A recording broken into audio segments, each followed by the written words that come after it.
কেউ বাড়িতে আছেন, চিঠি আছে। হ্যাঁ, আসছি। এটা বিপ্লব দাসের বাড়ি? ওনার নামে একটা চিঠি আছে। উনি এখন বাড়িতে নেই। আমাকে দিয়ে যান চিঠিটা। পিয়ন চিঠিটা দিয়ে চলে যায়।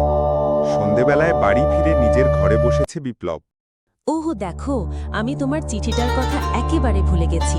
সকালে তুমি যখন বাড়িতে ছিলে না, তখন তোমার নামে একটা চিঠি এসেছিল। আমার নামে? আবার কে চিঠি লিখেছে? বিপ্লব চিঠিটা হাতে নিয়ে দেখে এটা তার ছোটবেলার বন্ধু হিরু মাঝির লেখা। বন্ধু বিপ্লব, তোরা সবাই কেমন আছিস? আশা করি ভালো। তোকে একেবারে ভুলেই গেছি রে। কতদিন হয়ে গেল তোকে দেখি না। এখন তো স্কুলে গরমের ছুটিও পড়ে গেছে। কটা দিনের জন্য চলে আয় গরানডাঙ্গায়। না আসলে ধরে নেবি বন্ধুত্বটা আর তোর মনেও নেই। হিরু একদম ঠিক বলেছে। স্কুল ছুটি তো পড়েই গেছে, এবার না হয় একবার ঘুরে আসা যাক। হ্যাঁ, গিয়ে মনটাও একটু ভালো হয়। বিপ্লব ঠিক করল হিরুর বাড়ি যাবেই। চিঠি লিখে জানায় সে শনিবার আসছে। শনিবার সকালেই রওনা দেয় ট্রেনে। সকাল 11টা নাগাদ আকাশ কালো করে আসে। হঠাৎ এক ঝাঁক বৃষ্টি শুরু হয়। ট্রেন ধীরে ধীরে চলতে চলতে হঠাৎ এক জায়গায় দাঁড়িয়ে পড়ে। ঘণ্টাখানেক ট্রেন দাঁড়িয়ে থাকার পর আবার চলে। রাত হয়ে গেছে। গরানডাঙ্গা স্টেশনে পৌঁছাতে নেমে দেখে স্টেশন একেবারে ফাঁকা। বিপ্লব বাধ্য হয়ে হাঁটা শুরু করল। মনে পড়ে শ্মশানের পাশে একটা চায়ের দোকান ছিল। ভাবল যদি খোলা থাকে কিছু খেয়ে নেওয়া যাবে। যেই ভাবা সেই কাজ। চোখে পড়ে লণ্ঠনের আলোয় জ্বলজ্বল করছে সেই দোকানটা। দোকানে পৌঁছে দেখে দুইজন লোক বসে চা খাচ্ছে। এই বৃষ্টির মধ্যে দোকান খোলা দেখে ভালো লাগলো। খুব খিদে পেয়েছে, একটু চা বিস্কুট পাবো? দোকানদার আর দুইজন কিছুক্ষণ তাকিয়ে থাকে তার দিকে।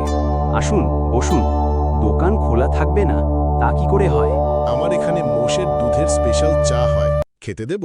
এই রাতে শ্মশানের পাশে চায়ের দোকানে বসতে ভয় লাগলো না? ভূতের ভয়? না, আমি ওসব বিশ্বাস করি না। তবে হ্যাঁ, ভূতের গল্প শুনতে ভালো লাগে। ঠিক তখন আবার মুষলধারে বৃষ্টি শুরু। দোকানদার বলে, বৃষ্টি কমলে যাবেন, ততক্ষণ একটা সত্যি ভূতের গল্প শোনাবো। বিপ্লব রাজি। গল্প শুরু হয়। বছরখানেক আগের ঘটনা। একরকম বৃষ্টির রাত। এমনই এক রাতে এই দোকানে বসেছিলাম আমি আর আমার দুই বন্ধু। হঠাৎ একদম মাথার উপর ভেঙে পড়ে বাজ। লোকজন বলে আমরা নাকি এখনো এই দোকানেই চা খাই, অনেকে নাকি দেখে গেছে। আচ্ছা, তাতে কি আমি বিশ্বাস করব? ধরুন আমরা তিনজন সেই মৃত মানুষ, তাতেও কি বিশ্বাস করবেন না? বিপ্লব হেসে বলে, আপনারা আমাকে ভয় দেখাতে চাচ্ছেন, কিন্তু এসব বাজে কথা আমার উপর চলে না।